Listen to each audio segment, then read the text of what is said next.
Hello, good evening. It's always a pleasure to bring you stories making headlines on the African continent. You're welcome to This Week Africa here on Channel 7. My name is Sophia Fusua. Coming up in this edition.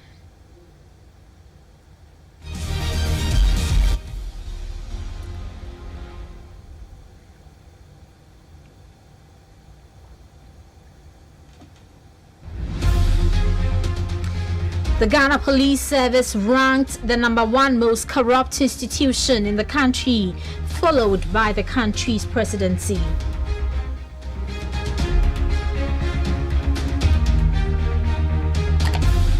Also, bandits attack a village in Nigeria, denies attacking the school amidst an ongoing strike by university lecturers in the country.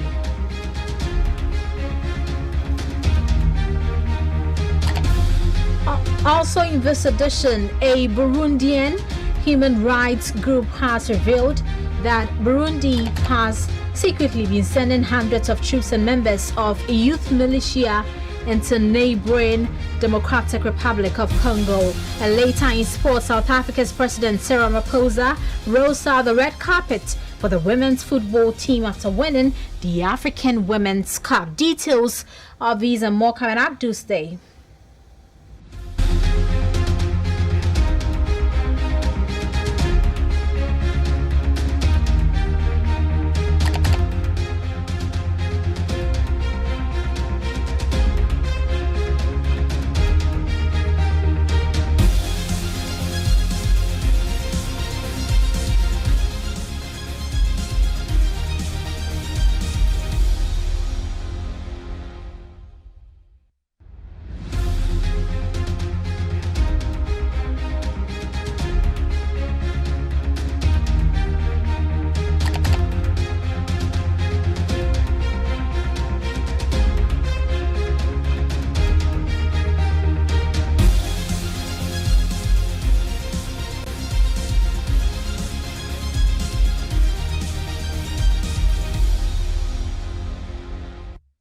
Hello again, you're welcome to the program. Remember, we are live on Sky Channel 182. We're also live on the Channel 7 app. You can download that on your phone and get interactive with us. We're also streaming live on Freeview Channel 264. We're also live on the Vision TV app and on One Hub TV as well. And to our first story, begin from Ethiopia, where Russia's Foreign Affairs Minister on Wednesday criticized the reliance of the global economy on the US dollar. Speaking during a visit to Ethiopia, Sergei Lavrov said the reliance on American currency was not very promising. Thus, more in the following report in relation to his visit to the African continent.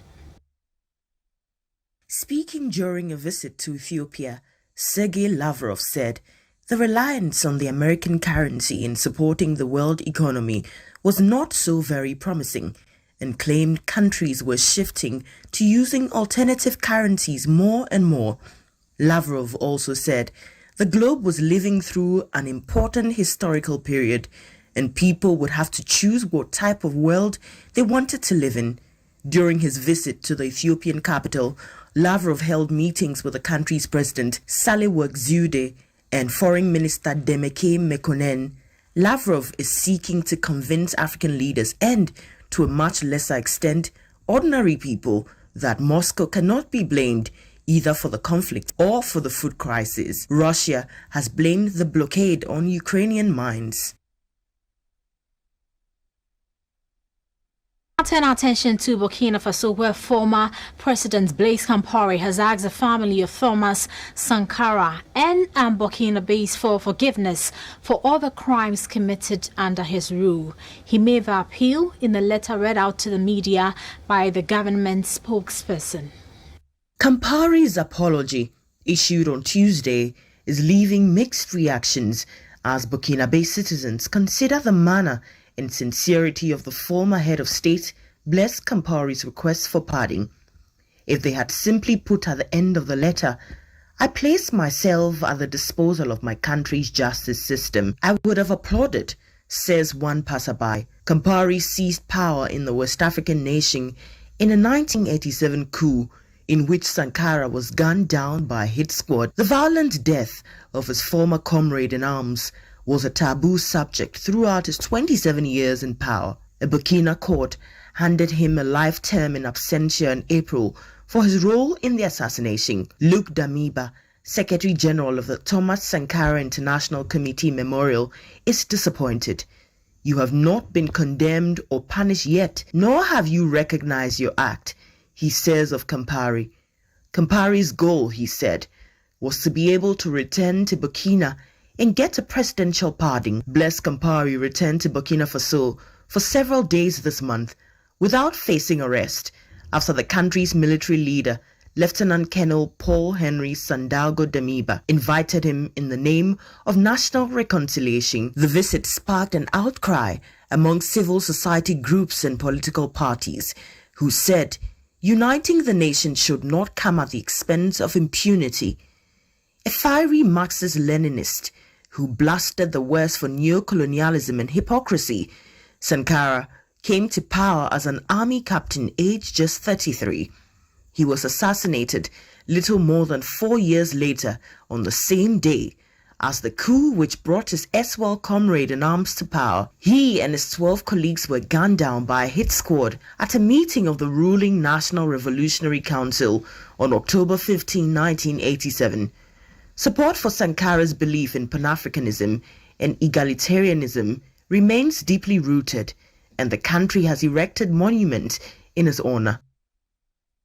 And to some good news in Angola, a big pink diamond of 170 carats has been discovered in the country and is claimed to be the largest of such gemstone found in 300 years. That's more in this report. Called the Lulo Rose, the diamond was found at the Lulo Alluvial Diamond Mine. The mine's owner, the Lukapa Diamond Company, announced Wednesday on its website. The Lulo mine has already produced the 2 largest diamonds ever found in Angola, including a 404-carat clear diamond. The pink gemstone is the 5th of 100 carats or more have been found, according to Lukapa, which is based in Australia. The pink diamond will be sold by international tender by the Angolan state diamond marketing company Sudam. Angola's mines make it one of the world's top 10 producers of diamonds. This record in spectacular pink diamond recovered from Lulo continues to showcase Angola as an important player in the world stage for diamond mining and demonstrates the potential and rewards for commitment and investment in our growing diamond mining industry. Diamantino Azevedo, Angola's Minister of Mineral Resources, Petroleum and Gas, said, according to the Lukapa website. The pink diamond is an impressive size, but many clear diamonds are larger than 1,000 carats. The Cullinan diamond found in South Africa in 1905 tips the scales at 2,106 carats, and it's in the British sovereign scepter. To other stories now, a Burundian human rights group has revealed that Burundi secretly sent hundreds of troops and members of the youth militia into neighboring Democratic Republic of Congo. According to the human rights group, the move, which can be traced to the end of the year 2021, was part of plans to fight an armed rebel group. The main target of the operation is the Red Tabara, the Burundi Human Rights Initiative said, referring to the most active of the rebel groups, which is considered as a terrorist organization by the Burundian authorities.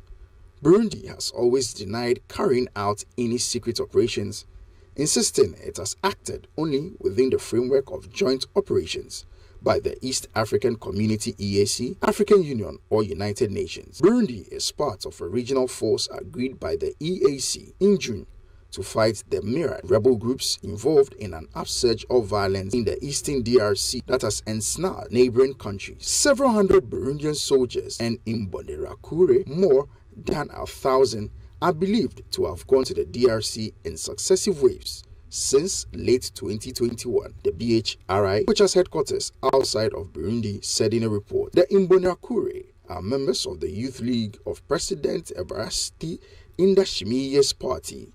The rights group said it was not able to confirm the exact numbers of troops or incursions, although it reported that the UN group of experts collected information on 17 incursions in the Uvira region between September last year and this March.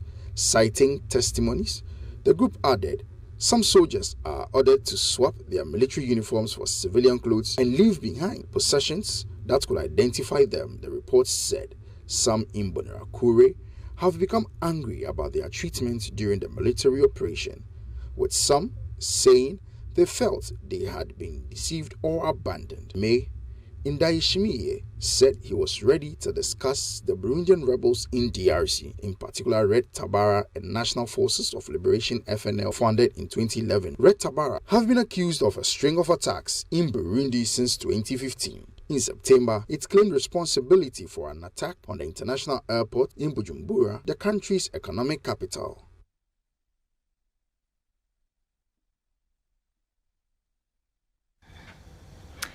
To other stories now, the Nigerian Labour Congress (NLC) on Tuesday embarked on a two-day nationwide demonstration in solidarity with the Academic Staff Union of Universities, which have been on strike for the past 5 months due to the delay in the payment of their salaries. This morning, this report. On Wednesday, the protest took place in Abuja.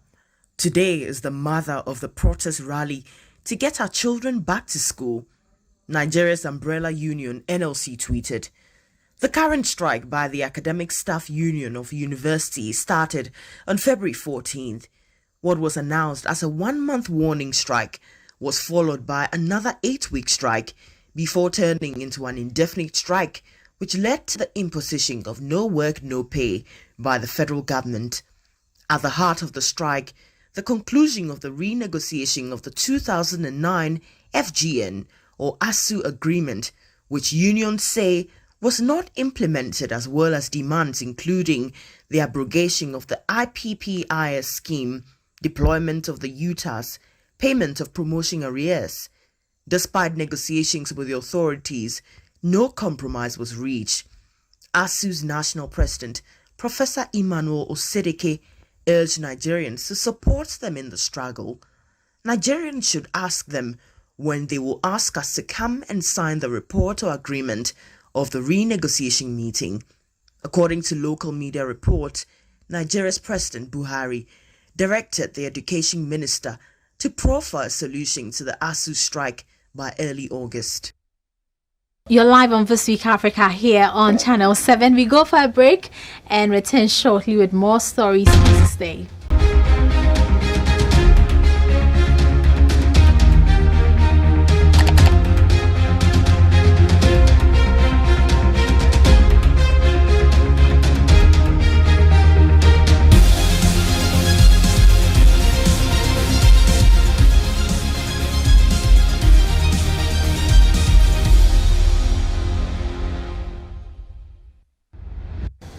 Hello again, you're welcome to the program. This is the analysis segment of This Week Africa here on Channel 7. We turn our attention to Ghana in this edition, where the Ghana Armed Forces and religious leaders have been ranked as the most trusted institutions in the country. This was confirmed in a later survey by the civil society group in the country's Center for Democratic Development, Ghana. In the CDD Ghana survey, the Ghana Armed Forces ranked highest with a total of 67%, followed by religious leaders with 49%. The courts had 36%. The Electoral Commission scored 33%. The president had 32%. And the opposition political parties got 29%. The Ghana Police Service had 28%, in addition to other institutions in the country. So let's have a conversation on the back of this survey report, as has been released by the Center for Democratic Development, and we'll be joined via Zoom by an economist to deliberate further on this. Daniel Enim is a Ghanaian economist. He joins us via Zoom for a conversation on the back of this. Hello, Mr. Enim, thanks so much for joining us on This Week Africa. Right, so Daniel Enim is an economist. He's a Ghanaian economist. He he's joining us to tell us his thoughts on the latest survey as has been released by the Center for Democratic Development. If you can hear me, thanks so much for joining us on This Week Africa. Now, what's the motivation behind this survey? What more can you tell us about your analysis of the survey, the results of this particular survey as done by the CDD? Yeah, thank you very much. Corruption is one of the cancers that is affecting the growth of the continent of Africa. More importantly,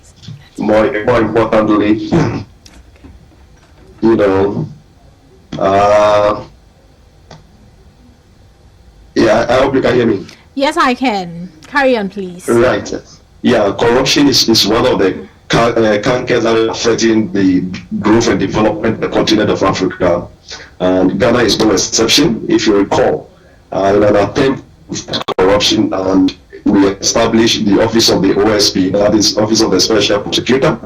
Not much has been done by that office to date. So to me, I see this barometer as a way of we having thorough analysis of the governance structures that we have in the country, and also to find out, to also assess how corruption could affect development, meaningful development for that matter, and the cost of corruption to the nation. To me, when the report was released, what was more worrying has to do with the office of the president. The presidency, right?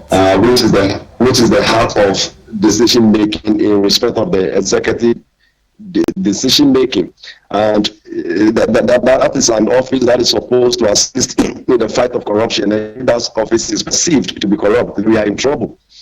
That's one aspect of it. As for the police, there has been, we know that there has been some certain degree of perceived corruption with that sector, so I will not veer so much into that. Outside the office of the president, which is to be critical, another critical institution have to do with the judiciary, because if you take the three arms of government, per our constitution, it is the judiciary that has that money, that independent money, to be able to apply the law, interpret the law, ensure people who abuse the law, that is the executive, they are put into perspective. That is, they must ensure that we have the checks and balances. So if that institution who is supposed to administer justice is perceived to be corrupt, then what it means is that there's a global picture in terms of our democracy, and it's a worrying narratives. Aside the political and governance aspect of the perceived corruption, there is a very huge economic implication. Number one, what it does is that as certain amount of money that is supposed to be used to construct road, provide water, ends up in the pocket of private individuals, and the citizens are denied of such facility. Even when the facilities are provided, they end up inflating the cost, and that's the reason which we have borrowed so much money, but we are not seeing much on the ground. People are asking, if we are owing so much, our debt stock is almost about 80%, and we are not seeing any meaningful or tangible development on the ground. What is happening is because of perceived corruption. And I think in terms of even corruption, and then we also have financial malfeasance, waste in the system. There's evidence by the report, by the Auditor's General report on a yearly basis. Monies has been extended to district and municipal assemblies, and they couldn't really account for it. We know project has been done, and especially roads, not to cut you, but then let me bring in the Ghana Revenue Authority. They also scored 26%, and this is an institution that's been tasked to ensure sustainable revenue stream for government. What does it imply to say the Ghana Revenue Authority? What meaning do you draw from this, given that it's scored 26%? It's also a very worrying situation, just like you rightly indicated. This is an institution mandated by law to mobilize revenue on behalf of Ghana government for onward use to meet recurrent expenditure, and a certain degree of it for capital expenditure.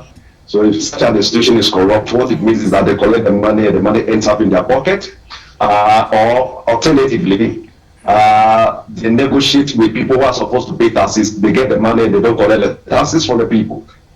We can see repeatedly that's the reason which our revenue mobilization has not been doing well.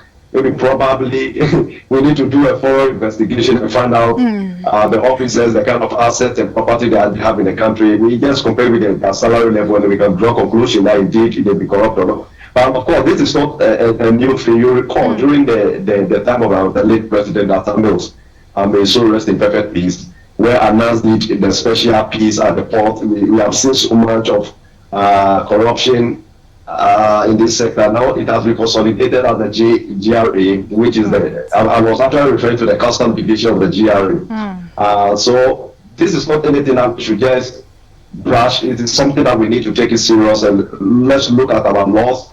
Ask critical questions. Is it because the officers are not well paid or were not motivated to be able to collect the taxes genuinely? If yes, what are we supposed to do? If that is not the situation, should we come out with law that will punish perpetrators of such crimes? So there needs to be a very drastic measure, because if the if they are not collecting the taxes as expected, and those monies are entering into private pockets, then what it means is that government will not be able to have access to the resources to develop the country. Then the net alternative is for us to rush to the capital market and borrow, which also have its economic consequences, or rush to the IMF. So these are some of the things that ought to be looked at as a matter of agency. Now, I'm happy you brought up the IMF. We're in talks with the IMF to get some loan. Now, Ghana at the moment is facing serious economic crisis. How then does this position us in front of investors, the international community, given that we already have a lot going on around us at the moment? Basically, they will see us as people who are not serious. Of course, that has been a notion, and now it's a reality. We are not serious as a people. We do not know what we really wanted to achieve as a people, because if we are going for money, and if you look at the money that we have taken from the IMF, even less than 2 billion over the period, yet we have wasted so much money, so much revenues, financial malfeasance, corruptions, and then the waste in the system. So I think this will inform the IMF to come out with a very drastic conditionalities to ensure that we manage our resources very well. We collect the resources that are due and are supposed to be collected, and also the application of such resources ought to be done in a manner that will help the citizens. So to answer in a very simplistic manner, I would say we are not serious as a people, and when I'm referring as we are not serious as a people, is that it's a whole systemic thing. As much as we can blame the politicians, it's a whole systemic canker, and we should find a way of addressing it right from the grassroots to the top, so that we are losing our core values as Africans. I mean, when I was growing up, there's this core value, that we need to protect, which is stealing is for people. Hello? Hello? Carry on, please. You're making a point. Yes, what I'm saying is that it's like gradually we are losing our African values, our value system that doesn't allow stealing, doesn't allow malfeasance, financial malfeasance, value for money values that we have as Africans. We are losing it gradually. And I think there's a need for us to pay recourse to history and really look at our system holistically and ensure we revisit these values into the lives of the citizens, to ensure that going forward, wherever we have an opportunity to work in any of the public institutions, will conduct him or herself in a manner that will benefit the citizens, not his for his private interest. Right. Let's wrap up the conversation with Ghana's legislative body, Parliament. They also scored 27%. What meaning do you draw from this? Yes. I wasn't too sure the kind of things they do in terms of the corruption, but probably the corruption may come from maybe people lobbying the legislators to kind of do things in their favor, but because they don't really work with money. They don't, apart from the budget that they receive, their core responsibility is to make laws and also to supervise the executives and the other government agencies. But it's also equally a worrying situation. These are honorable people, honorable members of parliament, representing all of us. So for them to be perceived as corrupt, if that institution is perceived as corrupt, then what it means is that we are all equally in a very serious situation, because it should be a symbol of a symbol to demonstrate the kind of value system that we have as a people. By virtue of our constitution, they are a watchdog on executives. So if those who are supposed to watch the executives are perceived to be corrupt, then what it means is that the whole system is corrupt, and if things you fall apart, and the center can no longer hold. Right. What it means is that we are heading towards a very gloomy situation, and I think holistically, just like indicated, we have to be recourse. Daniel, thanks so much for joining us on This Week Africa. Really appreciate your insights on this particular survey by CDD Ghana. We'll definitely bring you more updates in our subsequent bulletins. You're live on This Week Africa. We go for a break and return shortly with more. Please stay.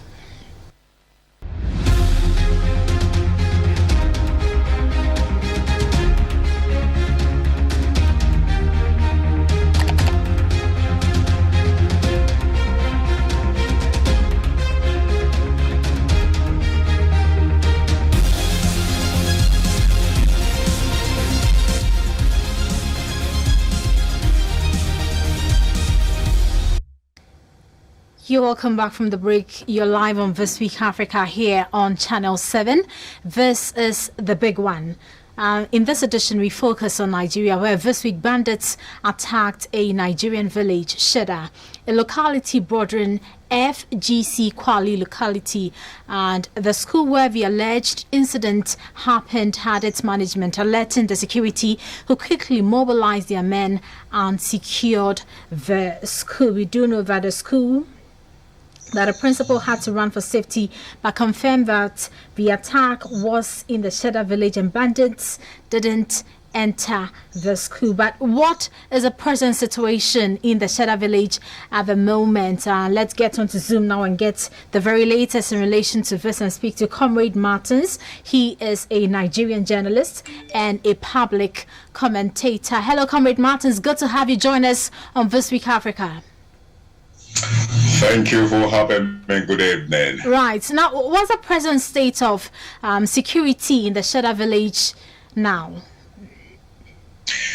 As we speak, there is unrest in this village because during that shooting, we are told that a particular family, husband and wife, were taken away.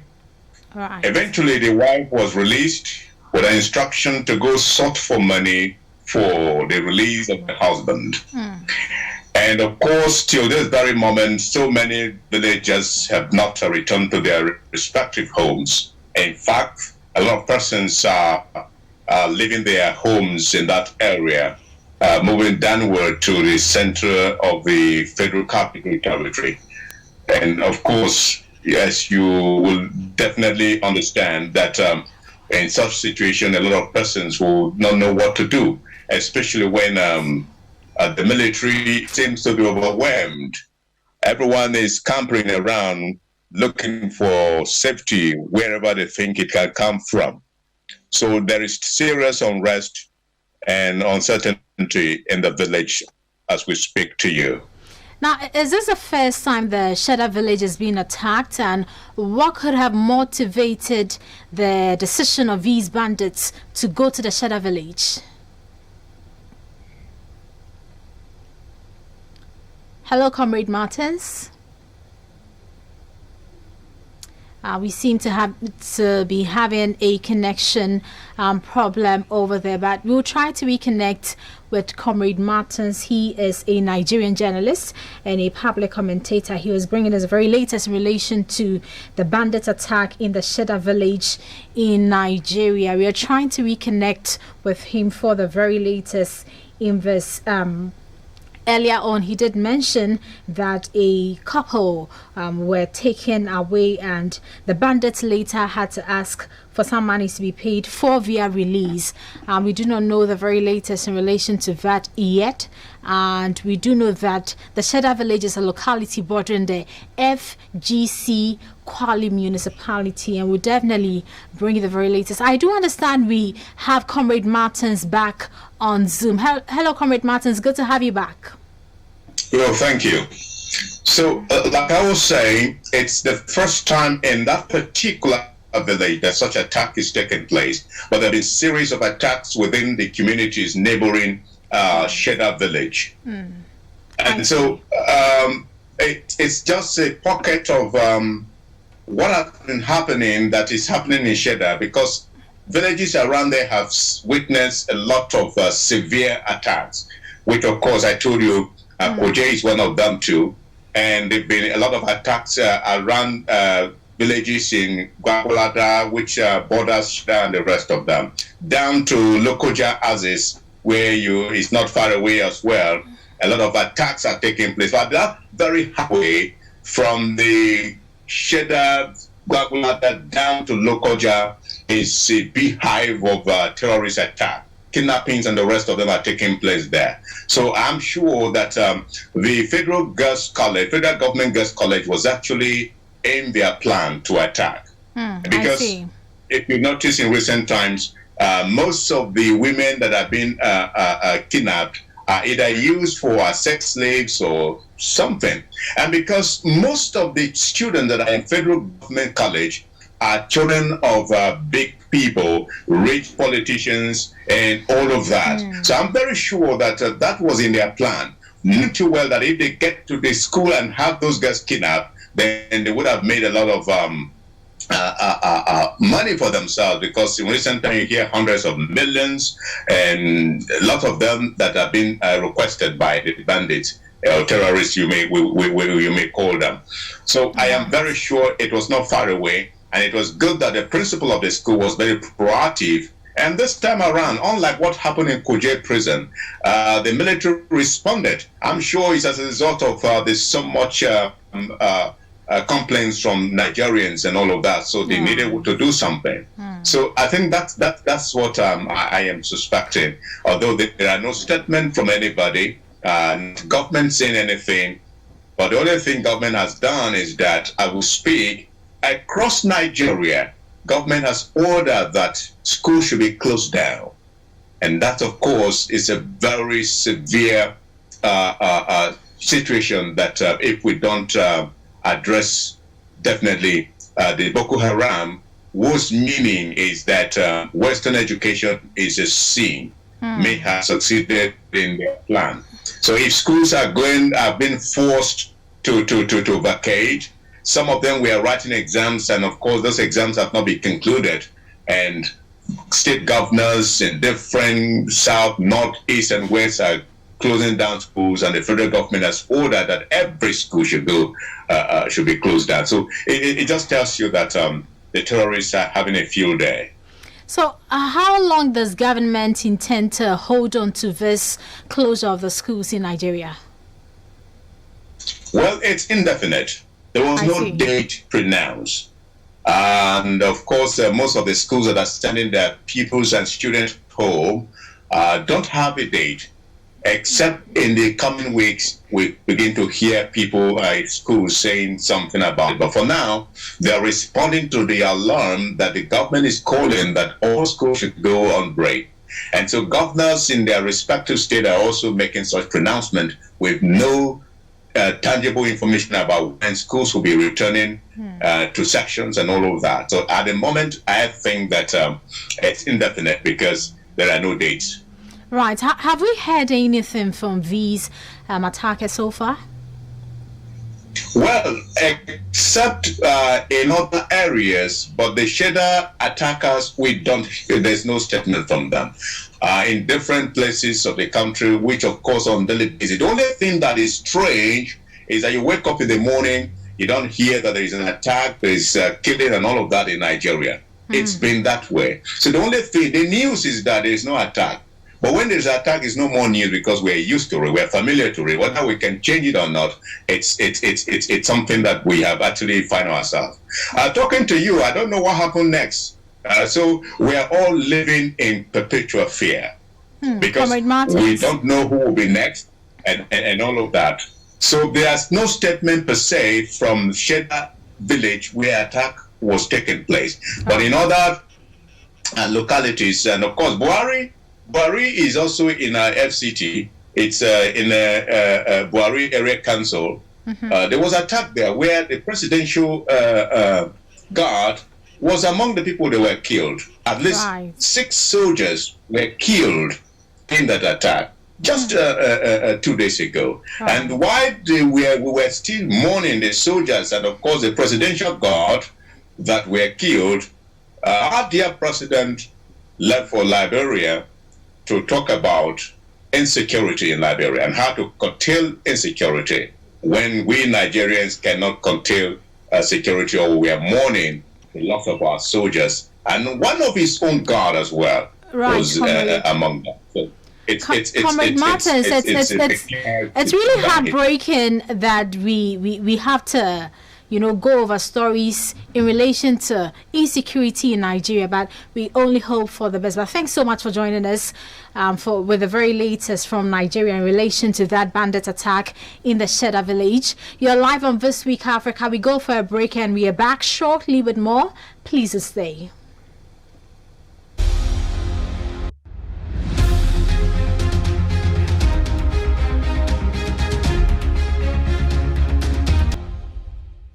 Hello again, you're welcome back to This Week Africa here on Channel 7.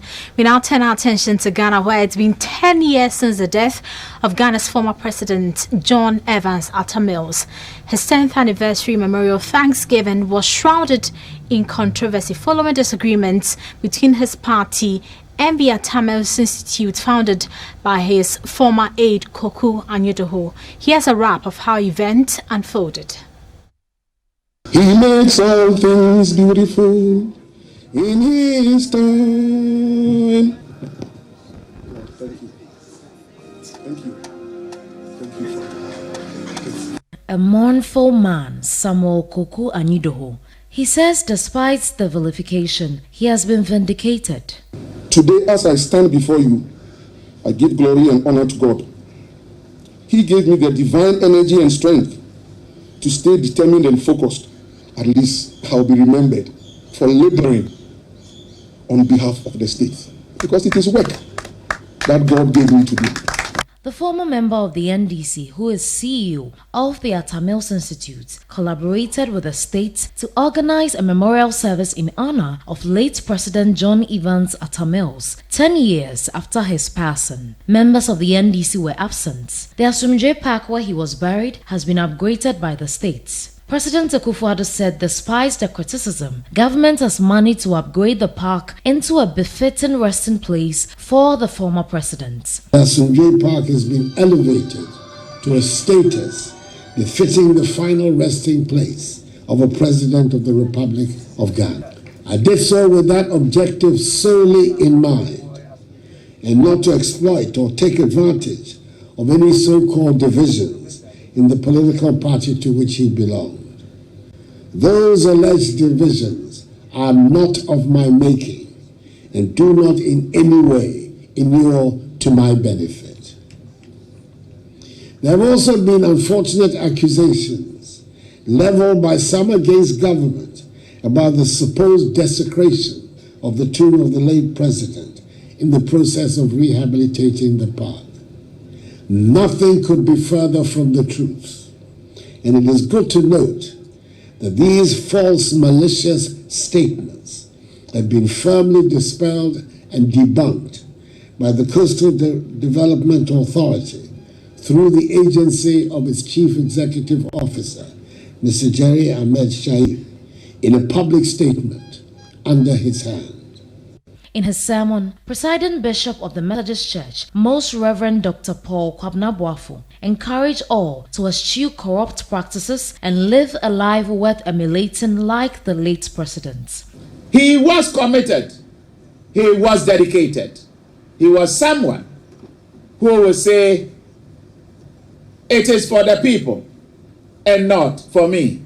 Do Ghanaians still need all these attributes? And do we just mention them about him for mentioning sake? Or it is something that we would also stand up for it. In the end, Koko Anyido will not comment about the absence of his former party members, but gives glory to God for seeing his vision come to life. It's good. Hard work pays. It doesn't come easy, but it does pay when you stay focused and committed. And I thank God, I thank Ghanaians, I thank everybody for what we have been able to do as a nation. The glory goes to the nation. So we are happy. And then what do you make of the family? Please don't even go there. Let's be happy for what we have been able to do. The President of the Republic was here, the Vice President was here. Ghanaians have gathered here.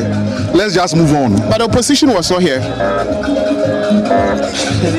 And to some sports stories now. South Africa's President Cyril Ramaphosa rolled out the red carpet for the women's football team on Wednesday, saying they deserved to be paid as much as their male counterparts. This comes after they won their first African Cup of Nations. South Africa beat tournament host Morocco 2-1 in the final on Sunday in Rabat, thanks to a double from striker Hilda Magaya. It was the first continental title for the side known as Banyana Bayana after 5 final defeats. The victory has sparked a public debate around equal pay in the country after it was reported the players would receive less money in prize bonuses than their male colleagues did for reaching the quarterfinals of the men's tournament in 2019. Our hearts are filled with pride. They are bursting at the seams with a great deal of joy, Ramaphosa said during a reception at the government's union buildings in the capital. You deserve equal pay for equal work that you do, he told the players, urging the country's ministers of finance and sports to up the bonus. We need to give added remuneration to these young women who have made our country so proud. But having done so, we must then make sure that we eliminate the whole process of unequal pay out of our system. The team were met by jubilant fans as they landed back to Johannesburg on Tuesday. Ramaphosa said the country should outlaw pay discrimination and embark on a program to bridge the gender pay gap. You deserve the best. Welcome home, champions of Africa. You are the golden girls of our country. You are the queens of Africa, he said. Whether they like it or they don't like it, you are the queens.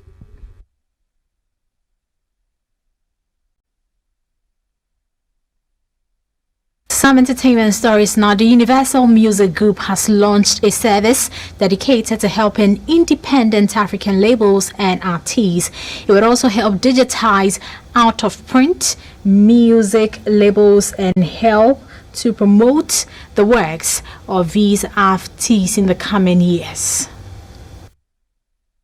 Frank Alchide Kaku, Managing Director of Universal Music Group, Music Africa, and the recently launched Virgin Music Africa label and artist services, said it has over 15,000 music titles, 50 partner labels, and around 100 artists from 25 countries. The artists include Senegal's Imbalax Maestro, Yuso Indoro, Congo's Lokwa Kanza, Magic System from Ivory Coast, and Cabo Snoop from Angola. Global media and music brands are racing to claim a stake in the continent's music market as artists and genres such as Afrobeat, Rumba, and Amapiano from the continent headline global concerts and festival and top charts. Music streaming platforms including Spotify, Apple Music, and Boomplay are also tapping into the growing market with dedicated and expanded offerings and services. Boosted by internet and smartphone penetration,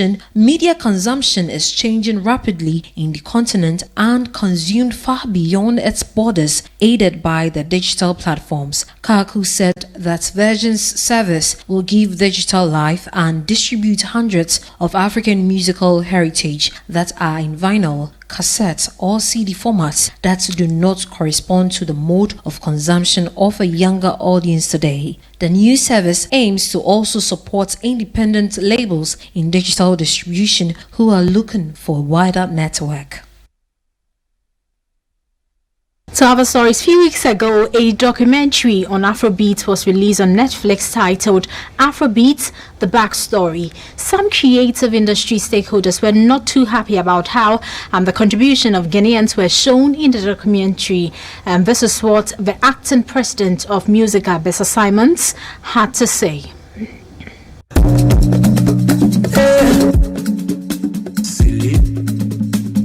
Oh my God.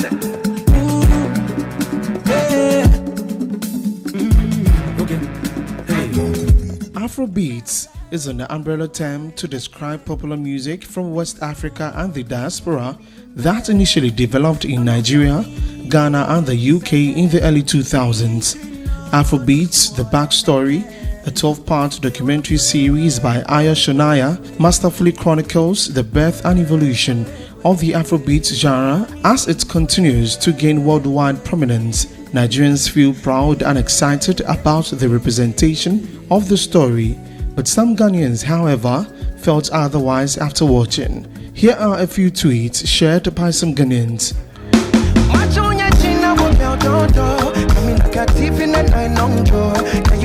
All of my niggas them poor. Nothing you go ever need at all. Taking it a break at them, I know the Browns, baby. If you want me, catch it up with my miss up with on me. Show me your chicken, let me see. And let me see the woman that is sweet. I put a couple $1,000 on your wrist. I'm they can't touch you, yeah. I ain't never seen this kind of but you do some kind team, make me feel some kind of. You know I'm not just trying to get lit, cause I know some kind, do it for some kind. Baby, make a fire you with my. But this is what the acting president of the Musicians Union of Ghana, Musica, Bessa Simons, had to say. It's more of a West African music fusion than, one country trying to own it will be very difficult. I mean, for example, High Life plays a big role when it comes to Afrobeat. Juju music plays a big role in when it comes to Afrobeats, and then Fela's Afrobeat also plays a big role in it, and then we have a progression, progression on that Nigerians are using a lot. If you hear the chords in down flat by Kevin Boy, and there is another guy from Nigeria, I forgot, they're all using that progression, and that progression comes from Ghana. There's this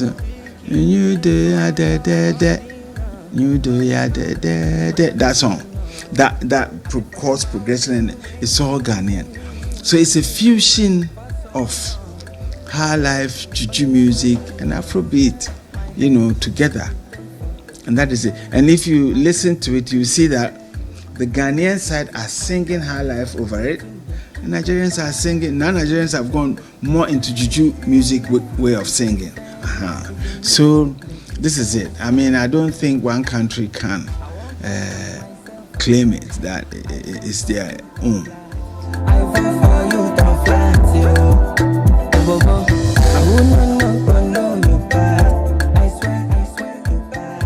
On that note, we wrap up today's edition of This Week Africa here on Channel 7. Before we go, a recap of our top stories.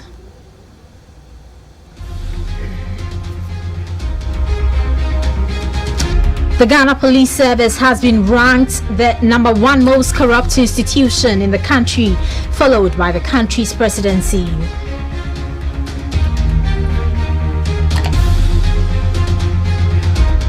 We also took you to Nigeria, where bandits attack a village amidst an ongoing strike by university lecturers in the country.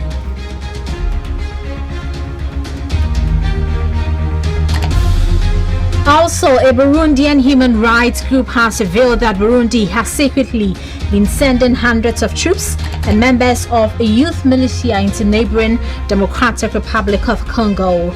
We also brought you the very latest in relation to the African Women's Cup, where South Africa's President Cyril Ramaphosa rolled out a red carpet for the women's football team after winning big.